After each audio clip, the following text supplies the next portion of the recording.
Hello everyone, welcome to my channel. After my mother's funeral, I thought the hardest part was over. But grief has a cruel sense of humor. It doesn't just take people, it reveals who they really were. 3 days after we buried Mom, my sister Lydia showed up at the cabin, Mom's cabin, with her husband, Jason, and a U-Haul full of boxes. She didn't knock. She didn't even ask. She just smiled and said, "Mom wouldn't want the house to sit empty, right?" I stood there on the porch, the will still folded in my pocket, with my name printed clearly as the only heir. The house Mom built with her hands, now overrun by greed wrapped in family ties. I didn't argue. I didn't scream. I just watched them carry in their things and quietly started planning the surprise that would make them wish they'd never crossed my doorstep. Mom always said the woods could tell when you were lying. Maybe that's why she loved this place so much, because here, nothing fake ever lasted. The cabin sat on 3 acres of sloping pine forest, not far from the lake where she used to take us fishing. It wasn't grand, but it was honest. Cedar walls, a porch that groaned like an old friend, and the smell of sap that clung to everything. She built most of it with Dad before he passed. Every beam, every nail had a memory. When the lawyer read her will, my hands shook as he said my name. To my youngest daughter, Harper Hayes, I leave the Willow Creek cabin and its surrounding land. Lydia's eyes flicked toward me, wide and sharp. She didn't smile. Jason muttered something under his breath, something about fairness, but I didn't respond. Mom had made her choice, and it wasn't up for debate. That night, I drove up to the cabin alone. The road curved like a question through the trees. When I parked, the silence greeted me first, heavy but comforting. Inside, the air still smelled like her, lavender and wood smoke. Her knitting basket sat beside the chair, half a scarf still hanging from the needles. I sank into that chair and closed my eyes. It wasn't peace yet, but it was close.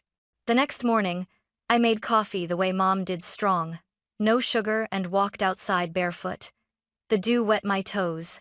The world was quiet except for the creek gurgling nearby. I thought maybe, finally, I could start to heal. Then my phone buzzed. Lydia. "Hey, Harp. Jason and I have been thinking we should take care of the cabin for a while. You're still grieving. It'll help you to have family around." I stared at the screen. My pulse thudded in my throat. Take care of it? As if it were some stray dog, not my inheritance. "That's not necessary," I typed back. "I'm already here." Her reply came fast. "Perfect! We'll be there Saturday then. Can't wait." No question mark. No hesitation. Just "we'll be there." The coffee went cold in my hand. I set the mug down on the porch rail, staring out at the forest that had been my mother's pride and joy. She'd trusted me to protect it, and I would. But for now, I said nothing. Let them come. The woods remember what belongs to them, and what doesn't. Saturday came wrapped in gray clouds and the smell of rain. I'd hoped maybe the weather would keep them away. Maybe Lydia would decide that a long drive into the forest wasn't worth the trouble. But around noon, the crunch of tires on gravel shattered the quiet. Their SUV rolled up the driveway like it owned the place. Jason honked twice before cutting the engine. The door slammed, and Lydia stepped out wearing Mom's scarf, the faded blue one she used to wear on cold mornings. "Can you believe it's been so long?" Lydia said brightly, her voice slicing through the still air. "The cabin looks smaller than I remember." Jason stretched, glanced around, and gave a low whistle. "Could use some updates. Maybe a new deck, fresh paint. You'd be surprised what this property could sell for." Sell. The word twisted something in my gut. "I'm not planning to sell it," I said flatly. He grinned. "Not yet." They brushed past me, dragging boxes across the porch. Lydia waved a hand dismissively. "Don't be so tense, Harper. We'll just stay for a little while, keep the place warm. You can't be up here all alone. Mom wouldn't like that. She also wouldn't like people moving into her home without asking." Lydia stopped mid-step, looked over her shoulder, and smiled, that tight, condescending smile she'd perfected since childhood. "You always were territorial. It's just a house." No, it wasn't. It was the last piece of Mom I had left. By sunset, my living room was a war zone of luggage, blankets, and half-unpacked boxes. Jason had already claimed Dad's recliner, his boots propped on the coffee table. Lydia rearranged furniture for better energy flow, shoving aside Mom's handmade rug. "Where do you want us to sleep?" she asked sweetly. "The guest room? Or maybe the master bedroom, since it's bigger?" I didn't answer. I just walked to the kitchen, poured myself another coffee, and stared out the window as rain began to fall. Behind me, their laughter filled the room. The sound felt wrong, like noise in a church. Later that night, when they finally went to bed, I crept outside onto the porch. The rain had stopped, leaving the forest dripping and silver. The air was cold, sharp, alive. Mom's wind chime jingled faintly under the eaves, the same melody she'd loved. It reminded me of her voice, gentle but warning. I stood there for a long time, listening to the sound of my sister snoring inside my mother's bedroom, and I made a promise to myself. They wanted to take over what wasn't theirs. Fine. Let them. Because by the time I was done, they'd never want to come back here again. The next morning, Lydia woke me up by banging pots in the kitchen like it was her own home. "Harper, where's the cinnamon? Jason likes French toast." Jason likes a lot of things, mostly things that belong to other people. I pulled on a sweater and walked in. She'd already raided Mom's spice cabinet, her jewelry box sitting open on the counter like decoration. "You shouldn't touch that," I said quietly. Lydia waved her hand. "Relax. It's just stuff. Mom wouldn't care, but she would." Mom cared about everything in this cabin. Every spoon, every chipped mug told a story. Lydia didn't see history, she saw possessions. I smiled tightly. "You're right. Mom wouldn't want us to fight." Jason looked up from his plate, a smear of syrup on his chin. "Now that's the spirit. We're family. Let's make this work." His phone buzzed. I caught a glimpse of a text before he flipped it over. "Any updates on listing?" My stomach dropped. Listing? As in, real estate? They weren't just squatting. They were planning to sell it. That afternoon, when they drove into town for groceries, I opened Lydia's laptop. The screen blinked awake to a draft property ad. 2-bedroom lakeside cabin. Potential family getaway or Airbnb opportunity. She'd even uploaded photos once she'd taken that morning without me noticing. My hands clenched. Then, slowly, I exhaled. Mom used to say, "You can't reason with greed. You outsmart it." I knew exactly what to do. First, I called the ranger station. A calm, friendly voice answered Officer Keller. "Hi, I'm Harper Hayes. I'm living near Willow Creek, and I've noticed some bear activity. I want to make sure the property's secure." He told me about motion sensors, trail cameras, and noise deterrents. "Don't worry," he said. "The bears won't bother you if you keep things sealed up." "Oh, I plan to," I said. In town, I bought everything I needed: 2 motion-activated cameras, wind chimes made of old tin, a can of industrial bear spray, and a few packs of powdered meat scent used for wildlife photography. When I returned, Lydia and Jason were gone again, maybe out scouting buyers. Perfect. I spent the next 2 hours setting up. Cameras angled toward the driveway and porch. Metal cans strung in the trees that would rattle with the slightest breeze. Scent pouches hung far from the house, just enough to draw curious wildlife near the edge of the woods, not toward the cabin. By sunset, the air smelled faintly of pine and something wild beneath it.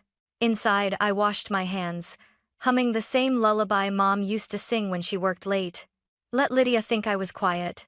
Let Jason think I was weak. They'd find out soon enough I was my mother's daughter, and Mom always protected what was hers.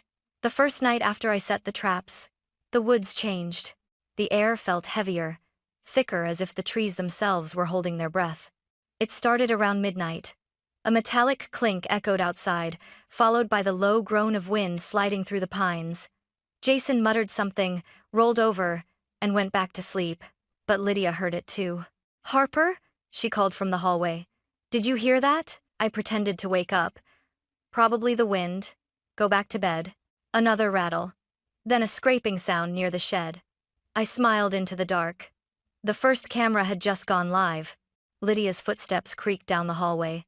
"Jason, get up. There's something out there," he groaned. "For God's sake, Lyd, it's a raccoon." "Then go check." Their voices tangled with panic. Jason finally stomped out, grabbing a flashlight. I stood at the window, pretending to look concerned. The beam cut through the fog and landed on a pair of glowing eyes. Jason froze. Holy! The flashlight dropped. A deep grunt rumbled from the woods. The sound of an animal, close but unseen. Jason bolted back to the door. There's something out there! I raised an eyebrow. Told you we should have kept the trash sealed. Lydia clutched her robe. We're calling animal control. Sure, I said, sipping tea. Just tell them you've moved into bear country without permission. Her mouth fell open, but no sound came. The next morning, the forest was calm again, as if nothing had happened. But Jason refused to leave the cabin. He double-locked the doors and paced like a caged animal. By noon, I got an alert on my phone. Motion detected. Shed camera 2. I opened the feed. Jason was outside, shovel in hand, muttering. He was checking the ground, looking for tracks. When he passed near the sensor by the fence, a pre-recorded growl roared from the small speaker I'd hidden beneath the brush. Jason screamed so loud a flock of crows burst from the trees. He sprinted back inside, slamming the door behind him. Harper, there's something in the woods. I swear it's following me. Lydia paled. We should leave. No, he snapped. I'm not letting her scare us off. Her eyes darted toward me. You are doing this, aren't you? I tilted my head. Doing what? Setting up motion lights and security cameras? It's called being responsible. You should try it. That night, they didn't laugh. They didn't rearrange furniture or play music. They just sat in silence, every thump outside making them flinch. From my room, I watched them through the hallway's reflection, clutching each other, whispering in the dark. For the first time since Mom's funeral, I slept soundly. By the fourth day, the tension in the cabin felt like static before a storm. Jason hadn't stepped outside since the growl incident, and Lydia had started jumping at her own reflection in the window. Every time the metal cans clinked in the wind, she flinched. I pretended to be calm, reading, cleaning, humming softly, but inside, I could feel something shifting. The fear I'd carried since the funeral was fading, replaced by quiet, deliberate anger. That afternoon, Lydia cornered me in the kitchen. This has gone far enough, she hissed. Whatever's happening here, the noises, the lights, stop it. I'm not doing anything, I said, stirring my tea. Nature just has a way of dealing with intruders. She blinked, confused. What's that supposed to mean? Before I could answer, Jason burst in, waving my tablet. You think we're stupid? I found your camera feeds. I froze. He'd gone through my things. You've been filming us? Lydia demanded, her voice trembling. I've been securing my property, I corrected. Mom left this house to me. Your guests, uninvited ones. Jason scoffed. Guests? We're family. You can't record us without permission. I don't need your permission, I said evenly. Legally, I own every wall and every inch of land around it. He laughed bitterly. Yeah? Let's see how much that's worth when we sell it. The word sell made my jaw tighten. You mean the listing Lydia's been working on? Their faces went white. I saw the draft, I continued. Nice pictures. Great marketing copy. Too bad it's for a property that's not yours to sell. Lydia's lip quivered. You went through my laptop? Oh, I'm sorry, I said sweetly. Was I invading your privacy? For a moment, no one spoke. The only sound was the steady tick of Mom's old wall clock. Then Jason slammed the tablet onto the counter. You're insane. You've always been jealous of Lydia, her marriage, her success, everything. I stepped closer. Jealous? Of someone who can't survive without stealing from the dead? Mom wouldn't have wanted this. Lydia snapped. She'd hate seeing us fight. Mom would hate seeing you live in her bed while plotting to sell her house. Lydia's eyes filled with tears. We just needed money. Then you should have asked, not taken. Jason grabbed his jacket, his voice rising. You'll regret this, Harper. You're not as smart as you think. I looked him straight in the eye. Maybe not, but I am patient, and this house doesn't like liars. He froze, uncertain whether I was joking. I wasn't. That night, the storm finally broke, wind howling, branches scraping the roof, the cans outside clanging like a warning bell. Through the thunder, I heard Lydia crying softly in Mom's old room. I didn't go to comfort her. Some lessons are meant to be learned in the dark. By morning, the storm had passed, but the air inside the cabin was heavier than the rain-soaked ground outside. I could feel it, the shift from fear to fury.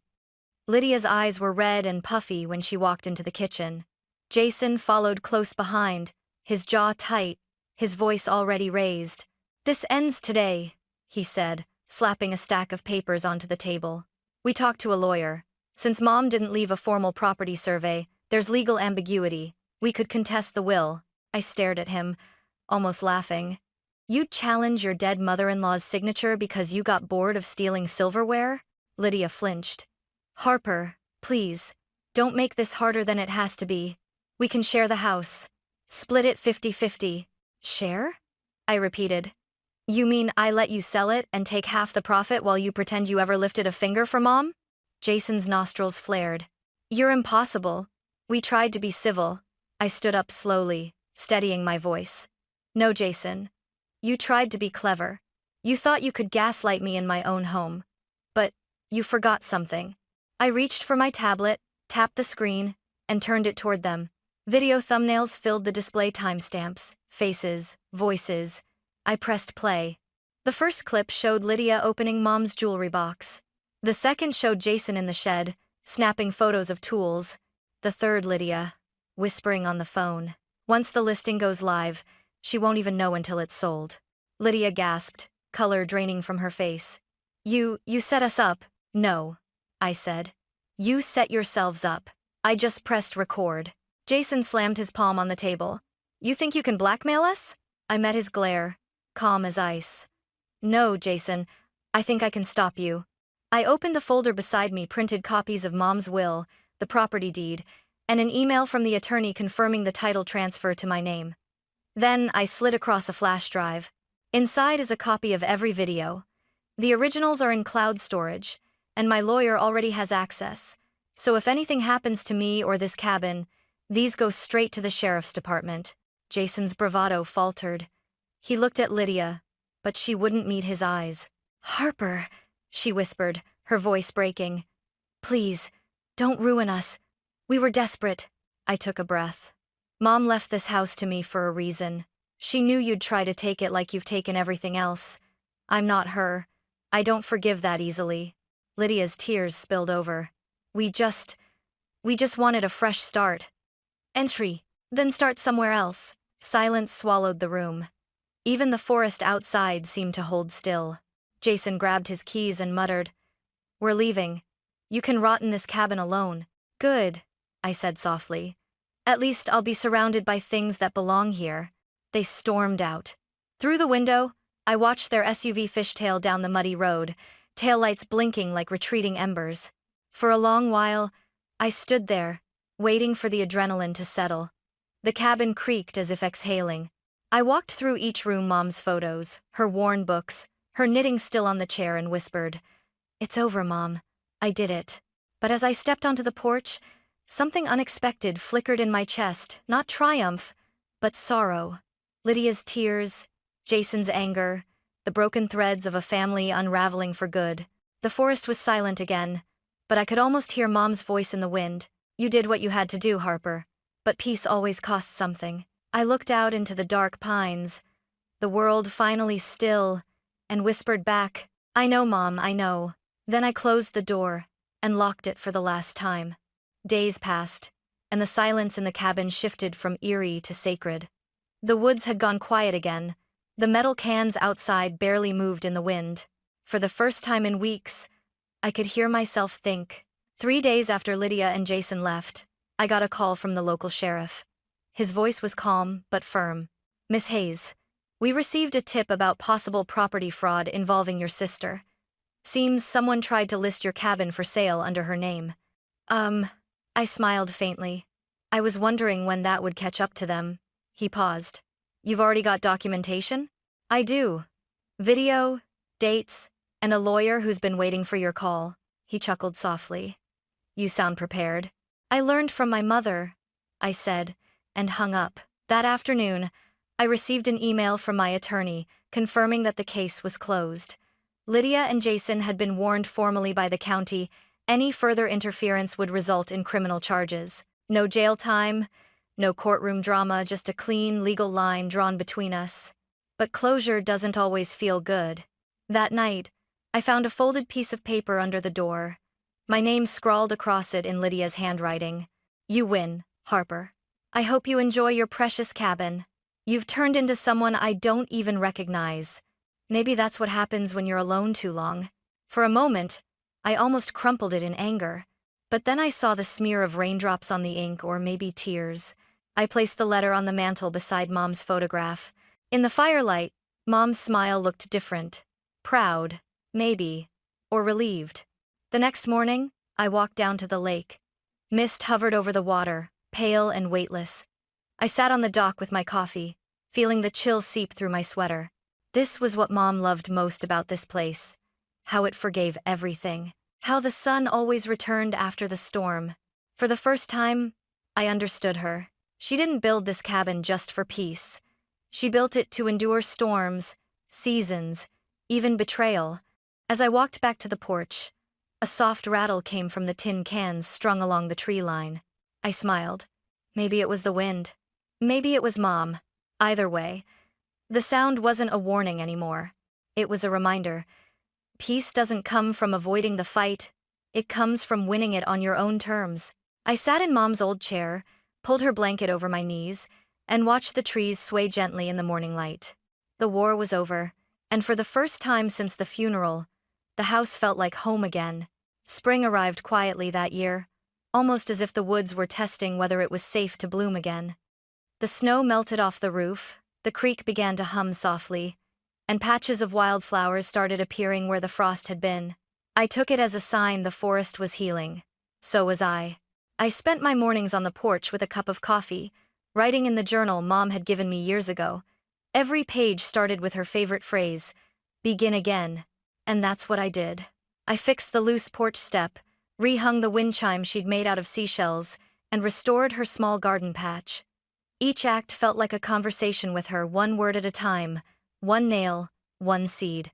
Sometimes, I'd still hear the echo of Lydia's voice in my head, the laughter, the anger, the plea to just share. But the house no longer carried that heaviness. It had returned to what it was meant to be, a space for quiet, for truth, for remembering. Then one afternoon, as the sun dipped behind the pines, the mail carrier left a small envelope. The handwriting was familiar. Lydia. I stared at it for a long time before opening it. Harper, I don't expect forgiveness. I only want to say I'm sorry to you, to Mom, to myself. I was angry, and I let Jason's desperation turn into mine. He's gone now. We separated. I know you'll probably never want to see me again, but if you ever decide to, I'd love to visit Mom's garden just once. L. For a long moment, I didn't move. The air felt still, like the woods were listening. Then I folded the letter neatly and placed it under the photograph of Mom that hung above the fireplace. Maybe one day, I whispered.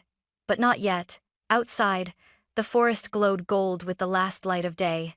The breeze carried the sound of the tin cans rattling softly, not sharp like before, but gentle, rhythmic, almost like a lullaby. I stepped onto the porch, wrapped in Mom's cardigan, and watched the trees sway against the fading sky. The cabin looked different now, not just as a house I inherited, but as something I'd finally earned. The woods had tested me, just as they'd tested Mom. And like her, I'd survived bruised, wiser, but still standing. I closed my eyes, breathing in the scent of pine and damp earth. For the first time since she was gone, I felt her peace settle around me like a blanket. The cabin creaked softly, the fire crackled inside, and somewhere beyond the trees, the wind carried a whisper that almost sounded like her voice. You did well, Harper. You finally came home.